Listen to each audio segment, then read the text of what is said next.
Hi అండి. ఈరోజు Sunday కదా, చేపల పులుసు పెట్టాను. ఇప్పుడు అది ఎలా చేయాలో చూద్దామండి. మంచి చేపనైతే తీసుకున్నానండి. ఈ మధ్య కార్తీక మాసం అయిపోగానే మార్గశిర మాసం వచ్చింది. లక్షవారం, శుక్రవారం, శనివారం 3 రోజులు తినలేదు. ఈరోజు సండే కదా తిందాం అనేసి మంచి చేపనైతే తీసుకున్నాను. దాన్ని ఇప్పుడు శుభ్రంగా కడిగేసి ముక్కలు కట్ చేసుకోవాలండి. ముక్కలు కూడా మంచి సైజు కట్ చేసుకోవాలి. మరీ పల్చగా కట్ చేస్తే బాగోవండి. కొంచెం లావుగానే కట్ చేసుకుంటే బాగుంటుంది. ఇప్పుడు ఈ ముక్కలు కొంచెం పసుపు, ఉప్పు వేసి మంచిగా కడుక్కోవాలండి. కొంచెం పిసికి కడిగితే స్మెల్ అన్నది పోతుంది. ఉప్పు, పసుపు వేసి బాగా పిసికి శుభ్రంగా కడిగేసిన తర్వాత అవి నీళ్ళు లేకుండా శుభ్రంగా తీసి పక్కన పెట్టుకోవాలి.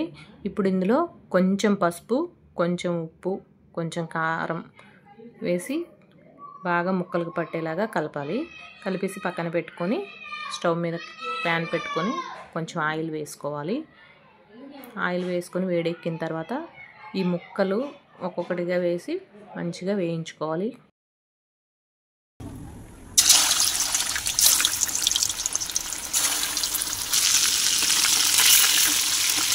మీడియం ఫ్లేమ్లో పెట్టుకొని మంచిగా వేయించుకోవాలి. రెండు పక్కల పెద్ద మంట పెడితే మాడిపోతాయండి. స్లోగా ముక్క కదలకుండా మంచిగా వేయించుకోవాలి. ఇలాగ రెండు పక్కల తిప్పుకుంటూ ముక్కని మంచిగా ఫ్రై చేసుకుంటే ఇది పులుసులో వేసి ఎంతసేపు ఉడికించుకున్నా కూడా ఏమీ అవ్వదండి, బాగుంటుంది.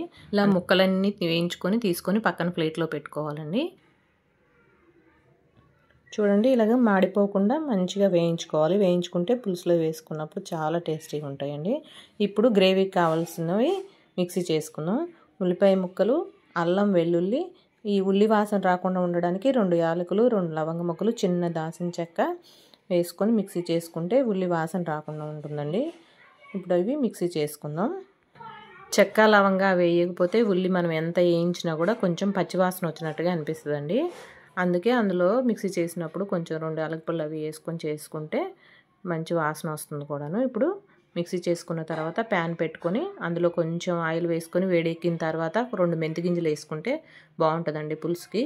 పచ్చిమిరపకాయలు కట్ వేసుకొని మనం ఇప్పుడు మిక్సీ చేసి పెట్టుకున్న ఉల్లి ముద్ద కూడా అందులో వేసుకొని మంచిగా వేయించుకోవాలి. దోరగా వేయించుకోవాలి.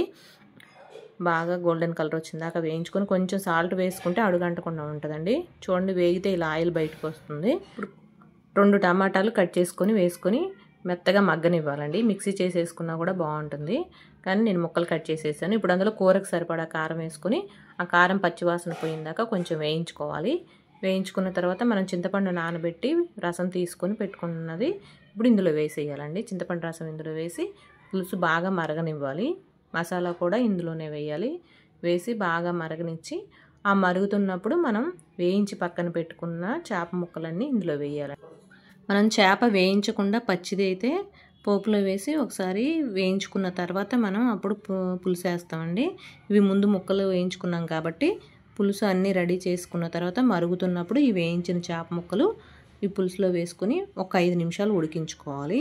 ఉప్పు, కారం బాగా పడుతుంది. ఉప్పు అది చూసుకొని వేసుకోవాలండి. మనం ముక్కల్లో వేసి వేయించుకున్నాం కాబట్టి ఇప్పుడు పులుసులో కొంచెం వేసి ఉడికించుకున్నాం కదా, ఇప్పుడు ఒకసారి సరిపోయిందో లేదో ఉప్పు చూసుకొని చాలకపోతే మళ్ళీ వేసుకోవాలి. 5 నిమిషాలు ఉడికిన తర్వాత కొంచెం కొత్తిమీర కూడా చల్లుకొని ఒక 2 నిమిషాలు ఉడకనిచ్చి స్టవ్ ఆఫ్ చేసుకోవాలి. ఎంతో రుచికరమైన మంచి స్పైసీగా పుల్లగా మంచిగా చాలా బాగుంటుందండి. ఇలా చేసి చూడండి, మీరు కూడా ఒకసారి ట్రై చేయండి. నేను మాత్రం వేడి అన్నంలో వేసుకొని వెంటనే తిన్నానండి. చాలా బాగుంది, టేస్టీగా ఉంది. చక్కగా ఉప్పు, కారం అన్నీ సరిపోయాయి. Thank you for watching. Please support and subscribe. Like చేయండి, షేర్ చేయండి. ఓకే, థ్యాంక్ యూ అండి. వాయిస్ ఇస్తున్నప్పుడు కొంచెం నాకు తడబడినట్లు అవుతుంది, ఏమనుకోవద్దండి, సారీ. Please support.